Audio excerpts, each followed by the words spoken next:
In the first day back there, just beginning to develop the space, most of the students were sitting on the floor, and you were in the captain's chair. Do you remember that? And that was at the very beginning, about 4 years ago. So it's wonderful to have you come back and visit us 4 years later. It gives me a great deal of pleasure to introduce Rainer Banner.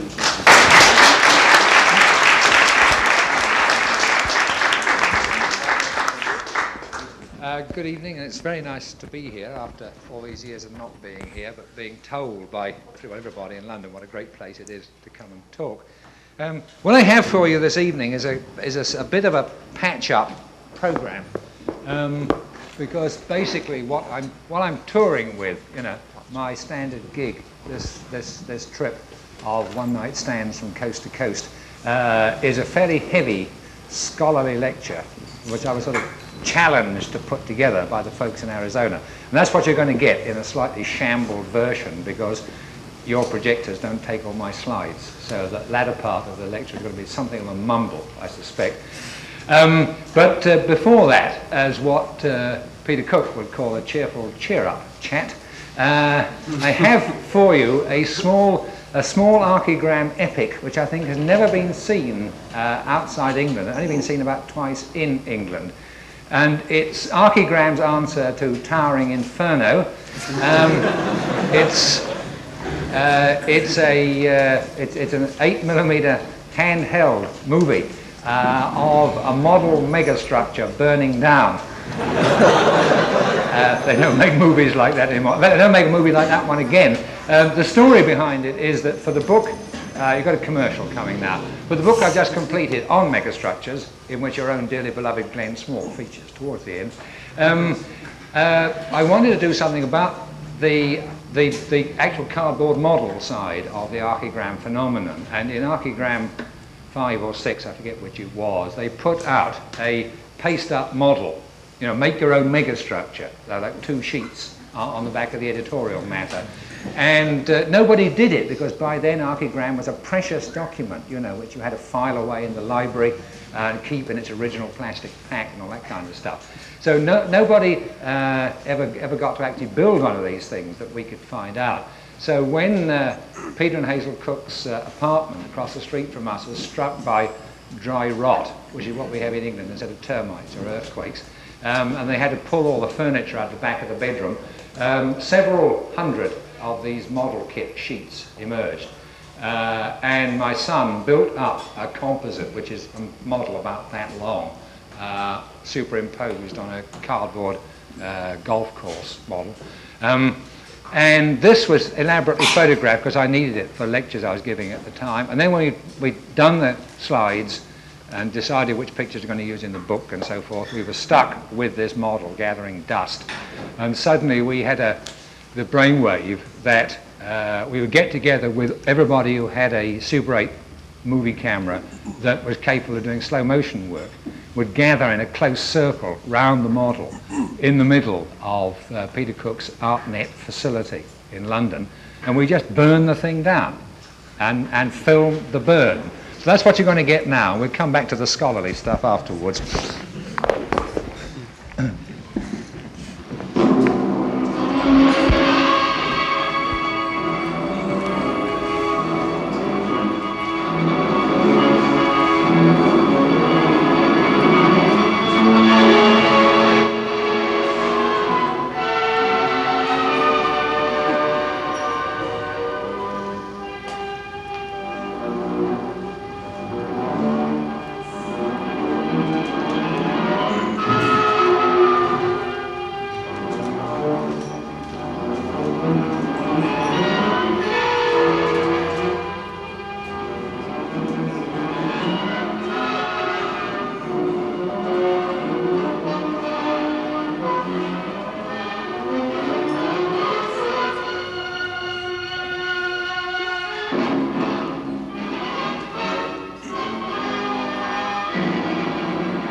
Right.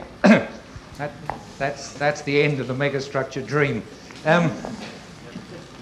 Now, what I'm seriously here to talk about this evening, folks, is another dream altogether, which is, I now assume my art historian's pose and stand on my professorial dignity, which is the dream of an architecture in step with the technology of the 20th century, which is primarily a dream of the 1920s, the years when I was a lad.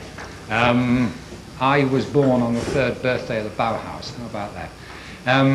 All a very long time ago. But it is a dream whose wreckage is with us still, and whose wreckage can still inspire bad feeling and scholarly dissertations and scholarly quarrels and things like that. And how this lecture comes to exist, other than the fact that this has been my main area of scholarly research for a long time, is that the people I'm going on to talk to in Arizona in due course, when asked what they wanted me to talk about, said, had I seen what Colin Rowe said about me in the catalogue introduction to 5 Architects, and if so, what was I going to do about it? Now, it is a fairly well-known international fact that there's been something going between Colin Rowe and me for nearly a quarter of a century now, which is a fairly fundamental quarrel about what architecture is about and how architecture should be looked at. And the passage from Colin Rowe in question goes something like this. Thus it could come to be argued that from almost the beginning, the buildings erected in the name of modern architecture had comprised an enormous series of misunderstandings, that they represented no intrinsic renewal, that ultimately they constituted no more than a simultaneously sophisticated and naive rearrangement of surfaces. Reyner Banham's theory and design in the first machine age celebrated just this problem, and it concluded with what amounted to a repudiation of modern architecture's forms and an endorsement of what the modern movement theoretically was supposed to be about.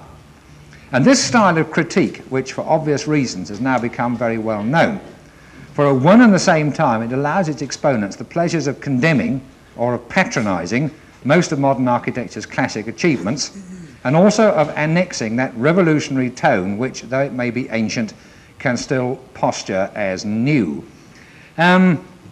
Now, it's an interesting passage because Colin Rowe would never have been able to write that sort of thing about me, the rotten so-and-so, had Colin Rowe never existed. Not in the obvious sense that he wrote it, but that the kind of architectural history I have practiced on the greats of the 1920s, the kind of stuff I have written and said about people like Le Corbusier, about Gropius, about Mies van der Rohe, about the mystery men of the modern movement like Mark Stamm, for instance, is the kind of stuff that could only have been written after Colin Rowe had existed. Because on my generation of historians of modern architecture in England, Colin Rowe was probably the biggest single influence. And the reason he was the biggest single influence was that he made the history of modern architecture part of the history of architecture, period. Until, I guess, the late 1940s, most history of modern architecture had been written by propagandists of modern architecture. And I say this of my own dearly beloved master, Nicholas Pevsner, who I think has never had the slightest doubt, not only that, you know, the white architecture of the international style is his subject of study, but also that the white architecture of the international style, you know, like this building outside, is the proper architecture of the 20th century. The 20th century's equivalent of Gothic in the 12th century, or Baroque in the 17th century, or Neoclassical in the early 19th century. That it was the great and proper style of our time. And when you read someone like Nicholas Pevsner or Siegfried Gideon, you can never be quite sure whether what the man is writing is he's telling you what happened, or whether he is telling you what happened in such a way as to make you too want to believe that that is the true and proper architecture of the 20th century.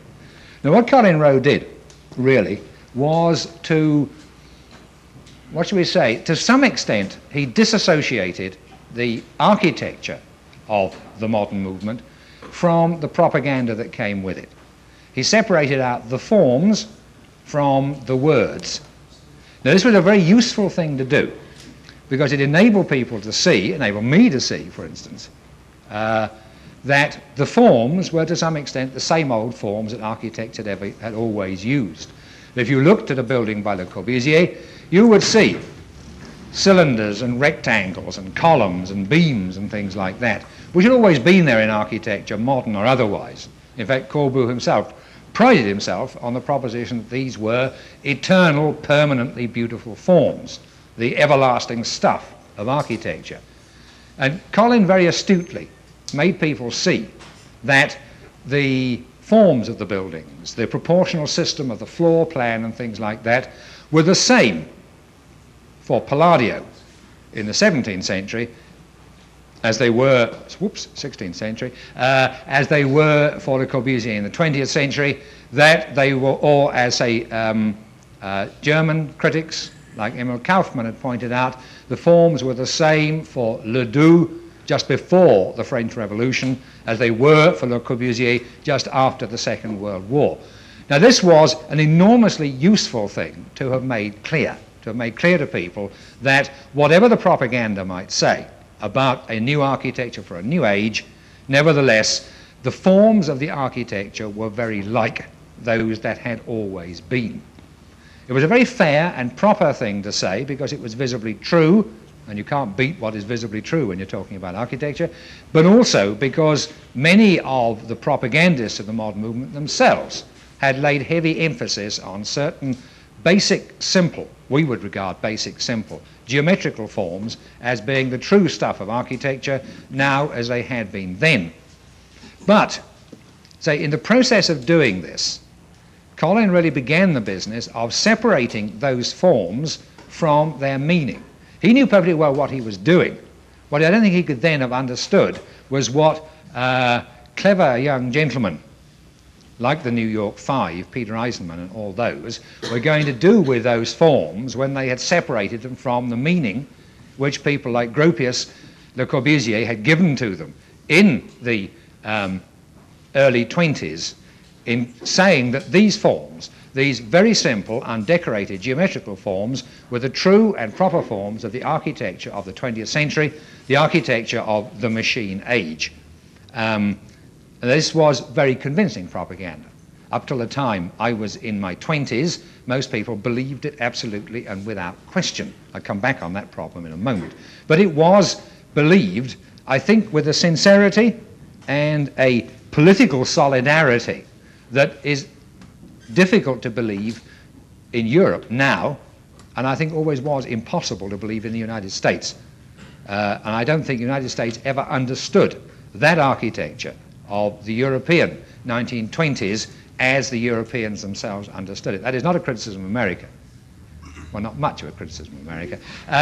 It simply turns on a valuable natural, a valuable observation on the history of architecture, which is known as Gebhard's law, after the distinguished whatever he is of the art galleries at the University of California, Santa Barbara. And Gebhard has observed on more than one occasion that when a European movement in architecture or design or the arts crosses the North Atlantic, somewhere on the way it loses its sociology and its ideology and arrives in the United States as a style, you know. Now, this, in fact, well, you'll see towards the end of this lecture, has some very interesting consequences for the actual argument I'm producing this evening about understandings, really, of the relationship between the meanings and the forms of 20th century architecture. But say, even in Europe, it is nowadays difficult to comprehend in the feeling sense, comprehend it in being able to read the words, comprehend in the feeling sense what those forms meant to those people in those days of the early 20s and what they read into those forms. Because what I'm really talking about this evening is mythologies. Mythologies in the sense of things that people, on seeing the forms of the buildings, believe to be true. Now, there's an important problem here, that some of the things that they believe to be true about economy, the new age, machinery and things like that, had, so to speak, been consciously put there by the designers of the buildings, and others never really had. When I was beginning to get to be interested in architecture in the late 1930s, a number of distinguished and solid middle-aged persons who used to speak on English radio, which is well known for its high intellectual standards, people used to speak on English radio about things like good design and the future and things like that. And many of these worthy gentlemen were heard to say that, of course, you must understand that modern architecture isn't really cheap, isn't really low cost, not necessarily so. The good architecture is probably as expensive in the modern style as it ever was in any other style. But the interesting thing is, who started the story that modern architecture was an economy style? You know, who started this particular theory? And when you read through the literature, it's very hard to find anybody saying so in so many words. Now, it was enormously widely believed. It's in all the books of the late 30s, you know, that by implication that modern architecture was an economical way of building. But it's very hard to find anybody actually say so. Any of the architects say this is a cheap and economical style with which to build. It's interesting that in letters to his clients, Le Corbusier, and this is new scholarship going on in Europe at the moment, where people are reading Le Corbusier's business paper, and boy, is that something, a bankruptcy a week. Reading Le Corbusier's business paper, what he wrote to his clients, all these mysterious little companies making concrete blocks and things like that, that this allegedly, you know, Olympian, barefoot, self-taught architect was supposed to be doing in Paris. In fact, he arrived in Paris with 2 monster concessions, one of them for Eternit asbestos. That's a good barefoot way to arrive anywhere. Among his papers, Joyce Lohman, who's working on the client papers at the moment, has discovered that he frequently, in writing to clients, said that, you know, building in the new modern style would give them a better building for the same price, or at any rate give them a cheaper building of the sort they'd always wanted. And this turns up 2 or 3 times in letters written privately to clients. But you have great difficulty in finding it in any of his books, for instance. You have difficulty in finding it in so many words in any of the books that came out of the Bauhaus. So here's a sort of first problem. How do these myths about the promised performance of modern architecture begin to arise in the first place? Now, from here on, this lecture will pursue a very devious course, and some of it still comes as a surprise to me. But we'll start with some fairly rational stuff at the beginning and see how we go. Now, you can really trace back this idea of the economy of modern architecture, I think, in the first place, to that great Viennese nut, architect, propagandist, etc., in many ways the Peter Cook of Vienna in 1900, Adolf Loos. Adolf Loos matters here in LA because, as you probably know, he was one of the main influences on the young R.M. Schindler. And Adolf Loos really started in his famous onslaughts on decoration. The proposition, which is reasonable and frequently true, that decoration is expensive. It's extra work to decorate a building. Therefore, or even ergo, if you leave out the decoration, you make the building cheaper. That's a very feeble ergo, as a number of people are beginning to point out in the late 1930s. For instance, if you have a building with conventional type wooden door frames, where the frame overlaps the wall, it masks the rough edge of the plaster work. If you abolish the decorative door frame, someone has got to bring that plaster work to a really tidy arris, or it ain't going to look like modern architecture. If it comes out with a wavy line, that's bad modern architecture. It's got to come out absolutely knife straight like that. That's expensive. You've got to have a proper plasterer to do that stuff, you know. As in the days before, instant tin arrises came in, like you can get nowadays. the architecture building UCLA is full of them. I saw them going in. But in those days, some plasterer had to make an absolutely true arris on the corner. And that was, in fact, much more expensive. It took a long time to discover this. But for people who didn't know exactly how buildings were put together, and that includes most architectural historians and most architectural critics, let's face it. For people who didn't know that kind of stuff, the proposition that if you leave out the expensive decoration, you get a cheaper building sounded very, very reasonable. It sounds just like logic. Probably is logic even, Even if it ain't true, it's still logical. So here was this proposition. But no one's going to believe that unless there's some buildings to make it appear true. And one of the interesting things is to sort of look round Europe in the 20s and see where were the cheapo buildings that were good modern architecture on which this myth could begin. Can we have the slides beginning now?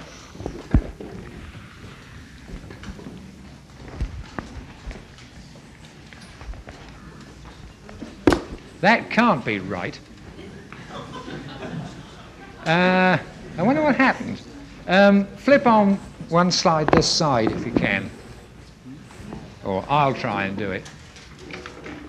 No.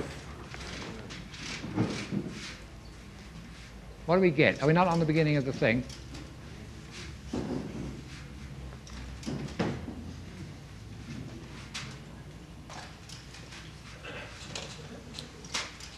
I told you the show was going to be a mumble.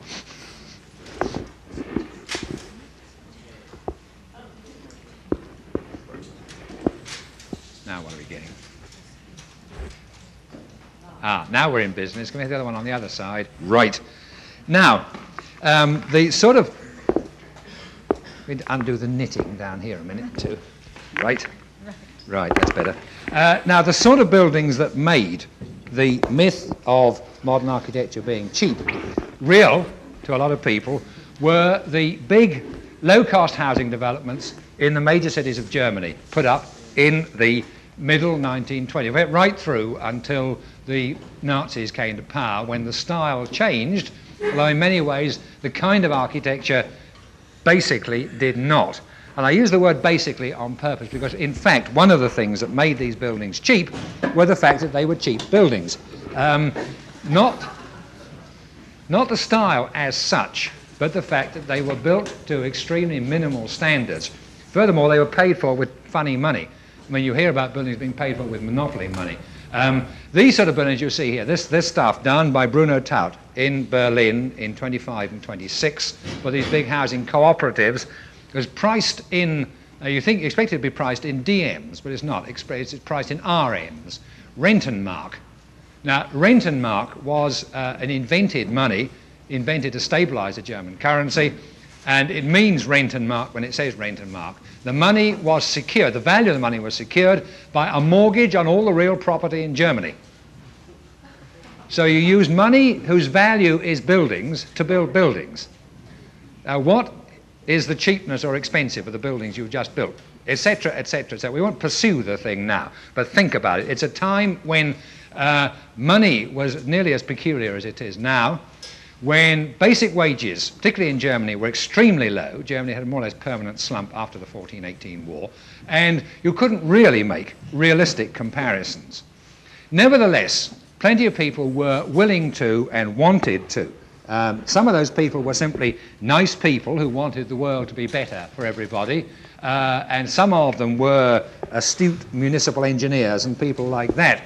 And one of the most solid bases for the modern architecture's inexpensive myth is the work done, again in the middle 20s, in and around the city of Frankfurt by the very great architect Ernst May. Now, this kind of architecture is cheap ostensibly for about 3 reasons and really for 1 reason. It is cheap ostensibly because it is standardized, because it was made by heavy prefabrication. On the left-hand slide, you see, in fact, the first heavy prefabricated flats built anywhere in Europe, as far as I know, apart from 1 or 2 freak things before the 14-18 war. That slab-built two-story apartments on the left-hand side are the earliest heavy prefabrication that we have surviving in the modern type, probably anywhere in the world.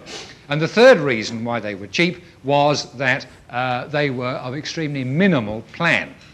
Now, the third reason, the real reason they were cheap, is that because they were built so tight in size that the beds had to fold up and that kind of thing. The actual flat plans are extremely small. Anybody who cares to demetricate the dimensions over on the other side there will see that they really were pretty tight in plans. And you see another version here. These, in fact, are the ones in the two-story slab apartments where the beds have to roll away under the settle that people sit on while they have their dinner. I don't quite know where the table unfolds from, but it's all that kind of... I mean, every room is a multi-purpose room. If you look at the right-hand plan on the left-hand screen, you should be so clever, you will see that there is apparently a door opening through a bed. Right? Got it? Now, it isn't really, the planning isn't really as tight as that. What it means is that that two-family apartment unit can have the relative size of the apartments varied by making the right-hand side of the right-hand plan into an upper room to go with the lower room, the lower flat on the left there. In which case, at the top of the staircase, that door brings you through into that long, thin slot, and the rollaway screen is locked in position as a permanent wall. But the planning really is that kind of tight. Quite a lot of German building of the period was as tight as that and went on being as tight as that right through the Nazi period, even after the style had passed away. And if you ask me now, and ask most historians of modern architecture now, why these were inexpensive buildings, it is chiefly because they were paid for with monopoly money and because the planning is really very tight indeed. I mean, those are basically... there are 6 people in those two minimal floor plans there. 6 people officially. In practice, it probably means as many as 8 or 9 in the then state of housing accommodation in Germany. So this is all very tight and all very minimal. And this really is what I suspect made it so cheap. Nevertheless, it is arguable, I suppose, that the business of standardization also helped. Wrong one, go back you. The business of standardization also helped. Throughout these great residential Siedlungen in Frankfurt am Main, you will still find in many of them that kind of door furniture which you see on the left-hand screen still in place. It's extraordinarily well made, heavy steel and heavy brass door furniture, which was specially designed for the Frankfurt building program, was standardized and so on. And with a building program that size, several thousand apartments a year, certain economies of scale, economies of number, began to come in simply through the length of production runs, although I suspect these were marginal, and through a system of standardizing certain components, whether they were specially designed or not. There was a thing called the Frankfurter Register, which was a list of approved building components, some designed in Ernst May's office, some of them available ex-catalogue anyhow. And available ex-catalogue, as we shall see, was an important and moving, I think is the right way of putting it, an important and moving consideration for many architects in the 1920s. Because this concept of standardization really belongs less emotionally to that door handle over there than it belongs to this pipe on this side. This pipe on this side was Corbusier's last statement in his most famous book, Vers une Architecture, Towards a New Architecture. On the very last page of the text, without explanation, there is this picture of a perfectly ordinary briar pipe. And that's what the caption says. Pipe commois de Kirby beard. In other words, it's a snob pipe imported from England, not a cruddy old French pipe. Although in the later versions of the text, it is a French pipe. It's the other way round. It's reversed left to right. It's got a short, stubby stem. Underneath it says Coopérative La Pipe, which presumably is a bit of Anglophobia or local patriotism, something like that. But that's Corbusier's last word on the subject of the architecture of the future, is this picture of a briar pipe. So all right, so he smoked a briar pipe himself. And so have many other people, nothing to do with the future of architecture whatsoever. What this is about is one thing: it is part of Corbusier's dream world of engineering. Engineers smoked pipes like these, and engineers were good guys. Architects have been corrupted because they went to architecture school and other dreadful places like that. Engineers went to polytechnics and things like that, and then they emerged. They were, according to Corbusier, sane, virile, healthy, active, noble savages, great guys. Unlike architects, whom he describes as going round the town like milkmen who dispense vitriol instead of milk. Don't think John Pasteur invented architectural criticism. And so this is part of his dream world of engineering, but it is also the kind of object which fascinated Corbusier throughout that period. The object which was made of the same eternally beautiful, simple geometrical forms which he prized, but had not been made so by any trained designer. These things, to him, were things that had happened of their own accord. It's a complete sort of mythology of these perfected products made by nobody. Designed by nobody. They just exist. Who invented the briar pipe? Nobody knows. Who designed that briar pipe? Nobody knows. Briar pipes have always been like that.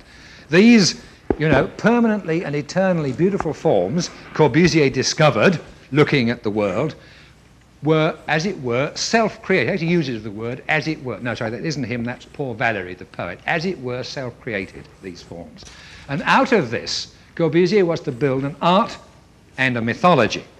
On the left, you see one of his still life paintings of 1926, composed entirely of bottles and jugs and sort of things that always turn up in French still life painting. French still life painting is very much about kitchen rubbish one way and another. It's about bottles and jugs and glasses and boxes of matches and things like that. And it's great and groovy almost for that reason. Objects of the utmost banality, says Corbusier. Objects which do not lend themselves to anecdote. You don't make a great history painting or battle piece out of bottles and jugs. In other words, a painting without rhetoric, he claims. On the other hand, these objects, and on this side you see, in fact, some of the same objects appear on the left there. These are objects taken ex-catalogue. These are from a commercial hardware catalogue of things which people who ran the cafes, where Corbusier sat and argued about architecture with Adolf Loos, for instance, the people who furnished the cafes ordered this kind of stuff from those catalogues. And Corbusier and his painting mate Ozonfon composed this out of the cheapest possible, most easily available objects to be found in the standard hardware catalogues. The carafe, the bottle, the wine glass, the cup, the egg cup, and that bowl, which, that bowl has a history in still life painting. It's in Picasso, it's in Cézanne, it turns up again and again. That's the bowl that has the cold hard-boiled eggs in on the counter of your local cafe in Paris when you're going for breakfast in the morning. That bowl is with us still, It's one of the great permanent things of Western civilization. Now, out of these things, Corbusier made not only the artwork which you see on the left-hand screen or in drawings like that, where some of these objects turn up even more literally, but also a machine-age mythology. These objects, he says, are not the work of designers. They are the product of the law of mechanical selection. He'd been reading Darwin, the law of natural selection. And these are the products of the law of natural selection, which states that objects evolve towards a perfected type. I'm quoting him loosely, but I'm getting it near enough right. Objects evolve towards a perfected type between the demands of functional performance and the demands of economical production, both of which conform inevitably to the laws of the universe. If you set out to make something which works well and is cheap, it will evolve towards a particular simplified type. This kind of stuff, he claims. Now, behind that is a whole French mythology of the period. He was not the only person who thought this. I mean, it's a well-known myth ever since. There are certain perfected objects: the woodman's axe, the boatman's oar, the plane, the chisel, and things like that. Which nobody knows who designed them. They are things which seem to have been with us since the beginning of time. They appear never to change. They're always there. I mean, in fact, all this is mythology, but it's a very powerful mythology and a very widely believed mythology, and it had much more powerful supporters at the time than Le Corbusier himself. I've already mentioned Paul Valéry, and Paul Valéry, in his famous dialogue, Eupalinos, or the Architect, has this phrase about a certain objects which are as if self-created, designed by themselves. The experience of 1,000 hands comes together to produce a perfected type, and then development stops. Now, it's an important concept, that's what you have to go back on, that when you have evolved a thing to the point of that, or that, or that, let's say the flask, the egg cup, or the bottle, then development stops because you've got it right and there's nothing else to do with it. That, I think, is a very unfair judgment on the human race, whose favourite hobby is never letting well enough alone. I mean, nothing is ever right enough to satisfy everybody. Somebody always has a better idea, whether it's the Ford Motor Company or not. There's always somebody who has a better idea and wants to change the thing.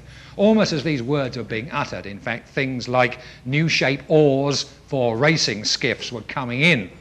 There were Olympic committee disputes about them and things like that. But still, as of the early 1920s, top French intellectuals believed that there were objects of this sort, which, as they had standardized themselves through centuries of practice and experience and could no longer be improved. Now, equally, if I press the right button, there was the other kind of standardization, which is represented by the world of paper and bureaucracy, with which Corbusier was absolutely fascinated. The argument behind what's in the drawing there from a Roneo catalogue is that when the typewriter was invented, paper sizes had to be standardized.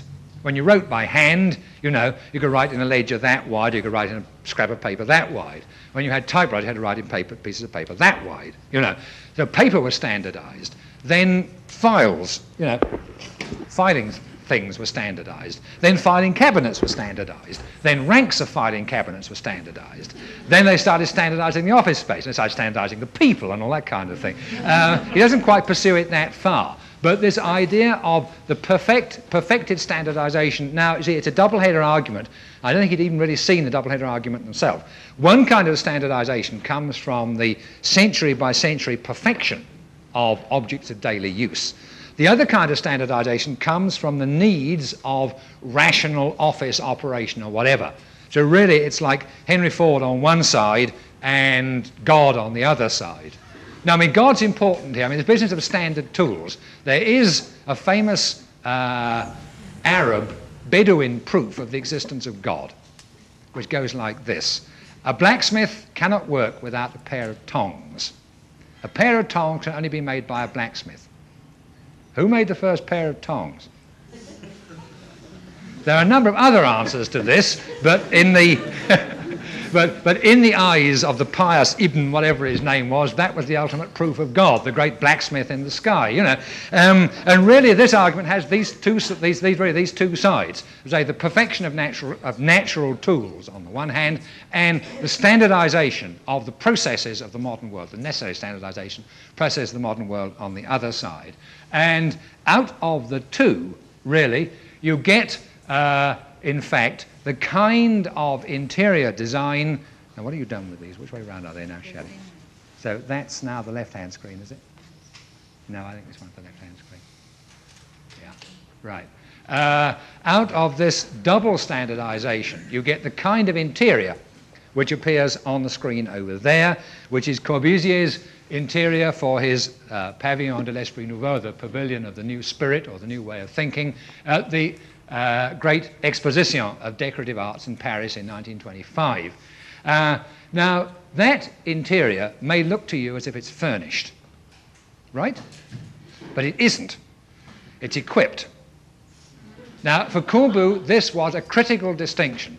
Furnishing was done by what Frank Lloyd Wright in the same years was calling interior desecrators. None of that stuff is the work of interior desecrators. That may come as a surprise to you at that. There are tonne chairs down in the foreground there. Tonne chairs, which are the great groovy chairs. I mean, they're 20th century permanents like the Beatles and things like that nowadays. They'll always be with us. Tonne chairs in those days were the kind of chairs you found in doctors' waiting rooms and places like that. And they're about to go out of production, as like as not. According to Tim Bent and the Open University, they were liable to go out of production at that time. Only the fact that Corbu and Adolf Loos took them up and made them fashionable again, saved them from going out of production. They've now been in production ever since. I might add that the actual Tonne family have a different version of the story. I don't really know which to believe. However, they were below the threshold of attention as furniture at the time. They were just the kind of commoner garden chairs that you found in common cafes and places like that. In the middle, you can see what you may think are a couple of leather-covered armchairs, but don't let that fool you. They are Fauteuil Grand Confort maple. And they came from the famous shop in the Tottenham Court Road in London, and they were sent to Paris, and they did not appear in furnished interiors designed by interior desecrators. They appeared in factory restrooms and non-commissioned officers' messes and places like that. Patently, you would not waste your time furnishing places like that. You would equip them. Right. The tabletop is reputed to be a mortuary slab, ex-catalogue. The light fittings you can see here and there are standard industrial tubular fittings, which no decent household would have had it in those days, ex-catalogue. The vases in which the flowers are put are laboratory crucibles and laboratory flasks, ex-catalogue, you know. I mean, everybody can do this kind of interior now, but you had to be a Corb-sized genius to do it in 1925.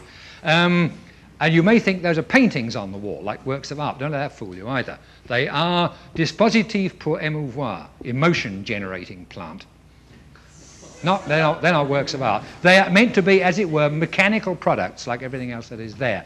And that drawing that was on the screen just now is, in fact, the drawing for the picture, which is just on the right-hand edge of the slide there.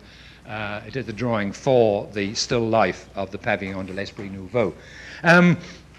Now, this was a remarkably consistent looking, and I emphasize the word looking, because it's not intellectually consistent, remarkably consistent looking vision of how to put together a machine age interior. An interior which was free of all the lies and falsehoods, decoration, dirt and rubbish of the past. Clean, efficient, neat, and above all, free from any suspicion of having been designed by anybody. Because it wasn't designed by Corbu, he just picked all the stuff out of the catalogue.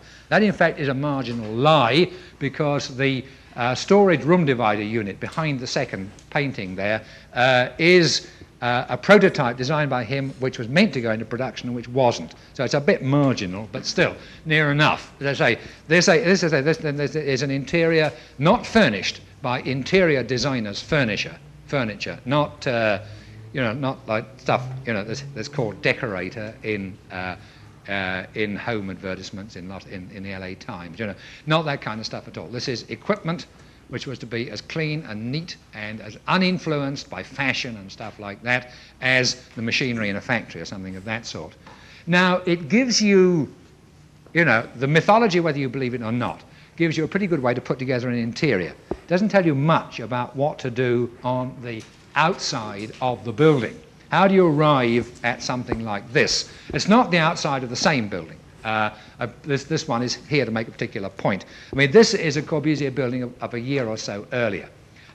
Why does it have these sort of shapes? They don't come from the argument which had been going on before. They really come from an argument which is semi-separate. This is Corbusier playing ships in the Bois de Boulogne. There's really no other way to describe it. The resemblances of the forms represent a fairly, tendentious situation. Corbusier was always saying that it is not a question of imitating forms, it is a question of ways of thinking. Let's say of understanding. It's about aeroplanes. It's not a question of imitating the shapes of aeroplanes, because that never worked. Early airplane designers imitated the shapes of birds and they didn't fly. Not a question of imitating the shapes of airplanes, it's a question of discovering a means of support and a means of propulsion, and then you're airborne. So it ought to be the same kind of argument about ships, but the caption to that picture on the left in his book says, and I quote, "Architects note new architectural forms, elements both vast and intimate, but on man's scale. Freedom from the styles that stifle us. Good contrast between the solids and the voids, powerful masses and slender elements. In other words, he is in fact bringing that ship forward as an example for architects to copy. And the whole running argument of this period is very slightly two-faced in this sort of way. He's saying at one point, these forms are, as it were, self-created, you know, and that architects should think in the manner in which the inventors of these forms thought. But he's also saying, every time his guard is down, he isn't looking, so to speak, or isn't thinking. He's also saying architecture should actually imitate these forms. And it was to have a very curious sort of run-on effect in the end. For instance, we get into the motor car argument now.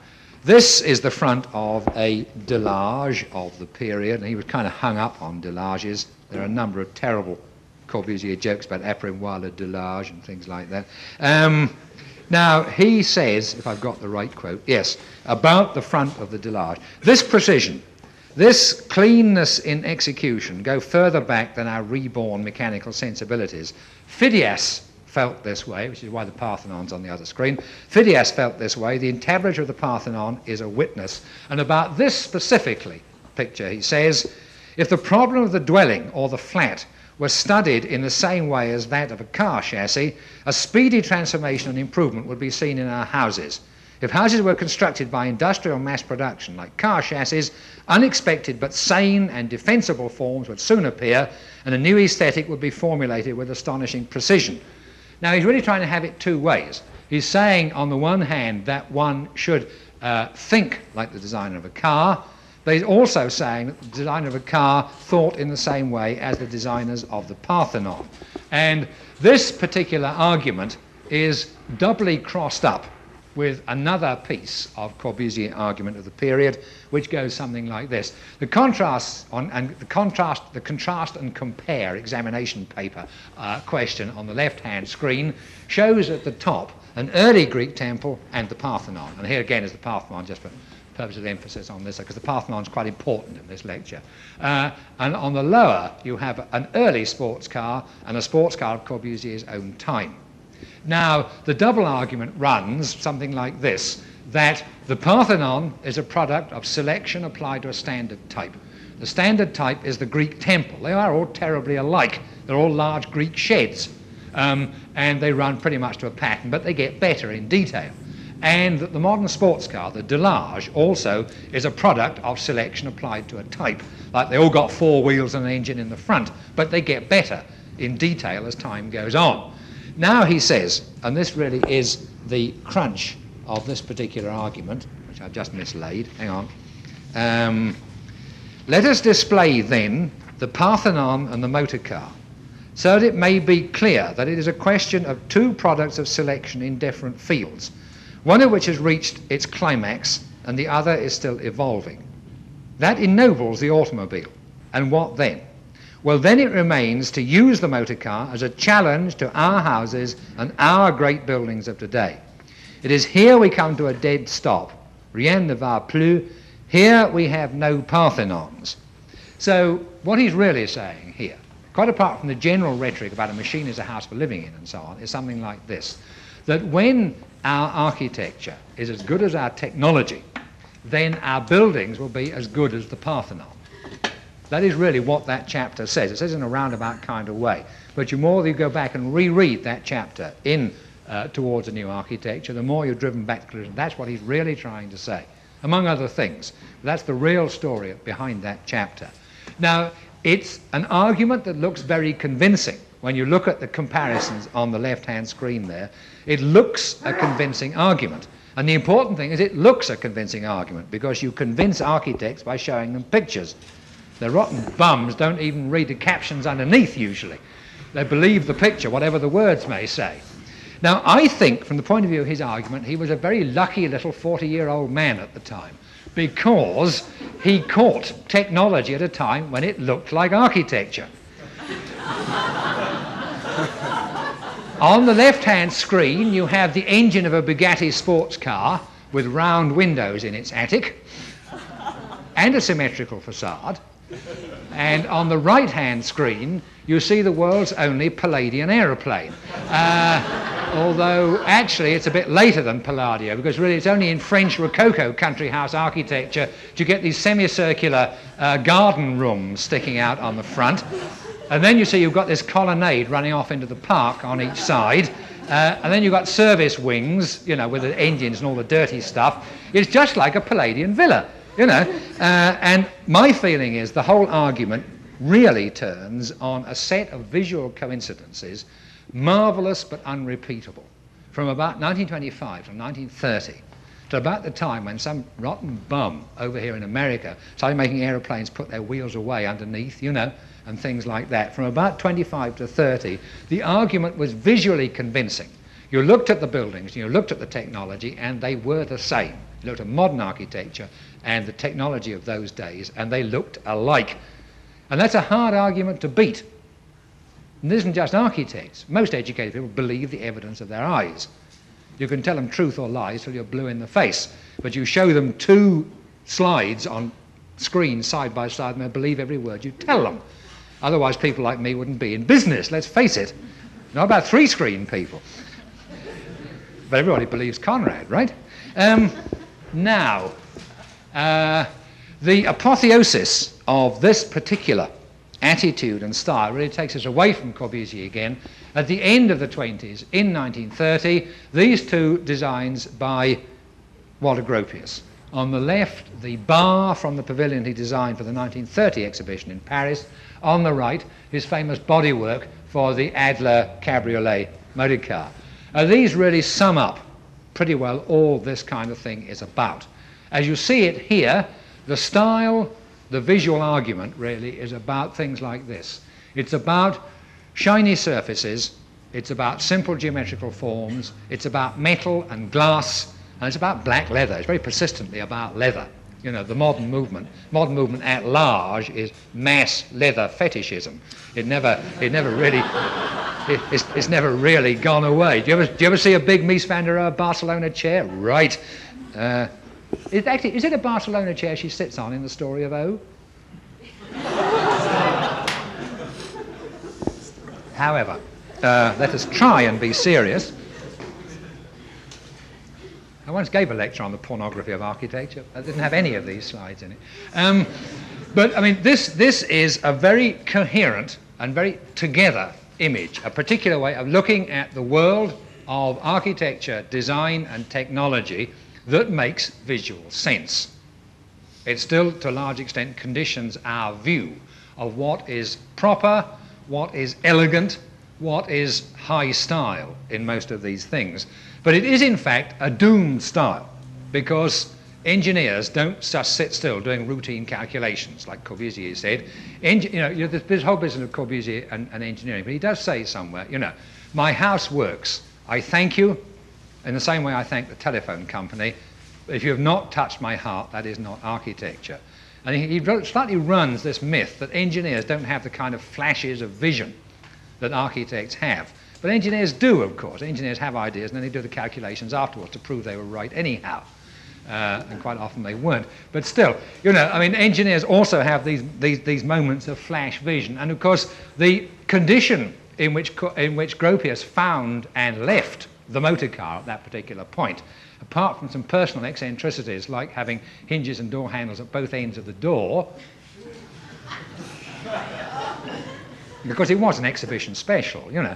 I mean, but he really found the motor car in the condition he left the motor car really in the condition in which Corb had left it in 1923.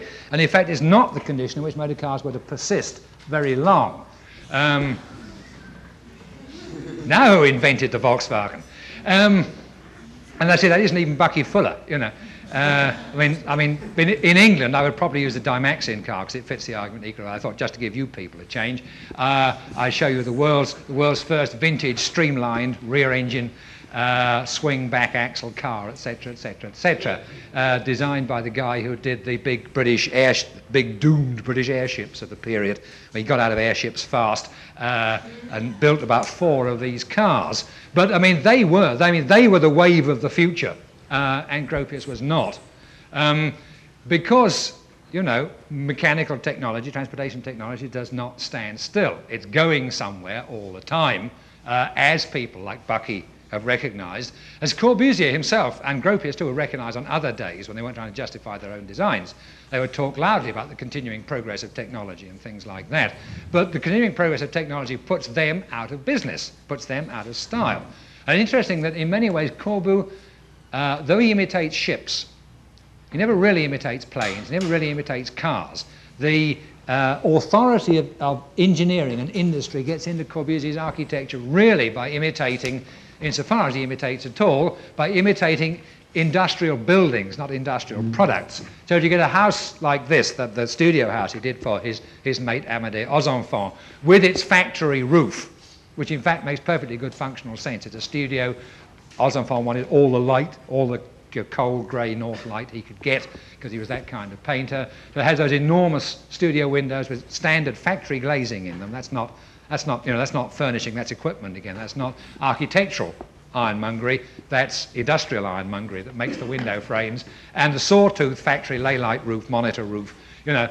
And while he stayed there, he was on safe ground, because industrial building did not change anything like the speed at which technology changed.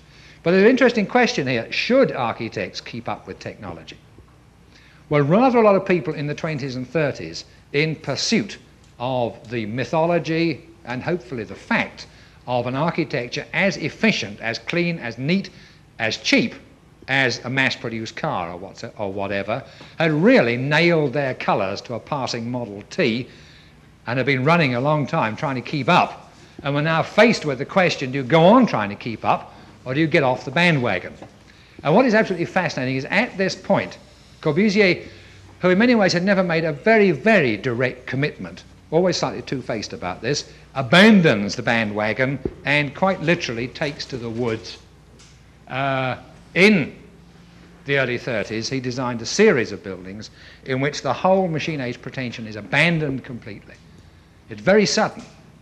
It was a tough time. There was a major world slump and so on, which maybe made doing high technology buildings a bit difficult. Nevertheless, a series of buildings like this. This is the famous Petite Maison de Weekend, great language, French, Petite Maison de Weekend over the back of the Bois de Boulogne, where there are no mechanistic pretensions. It doesn't look like an aeroplane. It doesn't even look like a factory. It looks a bit like an air raid shelter. That was prevision, you know, prophecy. Because it is literally partly underground. The lawn comes up over the back of the house onto the roof. It's got simple vaulted ceilings like traditional architecture of the past, and it's made of traditional materials, wood, brick, quarry tiles on the floor. Where's your machine age now, Mr. Le Corbusier? You know, abandoned. He just walked right out on it. He simply backed up into the history of architecture and starts this rhetoric of materials friendly to man. I think a number of funny things are happening to Corbu at the time. His drawing style changes. He suddenly stops drawing rather elegant, finely outlined bottles and jugs and start drawing very fat broads in very thick pencil. You know, some of the rudest nudes in the business were drawn by Corbu in the early 30s. Again, as I say, there's something going on there anyhow. But the abandonment of the mechanistic pretension in his architecture really is spectacular. It stays there in the books. He's always talking about mass-produced houses. But what he actually built, the series of buildings using stone and brick walls and things like that, vaulted roofs and stuff of that sort. He just walks right out on the whole thing and abandons it completely. Now, going back to what I was talking about right at the beginning, or nearly at the beginning, about modern architecture is cheap. I'm talking about the 1930s. I'm talking about the period after Le Corbusier abandoned this stuff. And, as I say, took to the woods, went underground, etc., etc. Who then had been continuing the argument? Well, the people who had been continuing the argument in favour of modern architecture being cheap because it was standardised and things like that were a whole new breed of men who were the literary and historical apologists of modern architecture, my lot, in fact. Not the people who invented the style, but the people who took up the style as part of the business of their work as critics, historians, propagandists, and so on and so forth. And they, for the most part, in fact, in the Anglo-Saxon countries, that's you and us, near enough, took their line from Gropius. hang on, get back San Francisco. Took their line from Gropius, and I do mean took their line from Gropius. I mean, we art historians in England now starting to use phrase like Gropius groupies and things like that, because there were these extraordinary sort of smarmy camp followers who, when Gropius arrived in England, were going around sort of saying Gropius is great, you know, rather like Allah is great and that kind of thing, and all setting themselves up as their prophets. And these two pictures are taken from a book called Art and Industry by Herbert Reed, which came out in 1934, the time that Corbusier was finishing that House in the Woods. And on page 40 of that curious but very influential book in England, Herbert Reed says, "I have no other desire in this book than to support the idea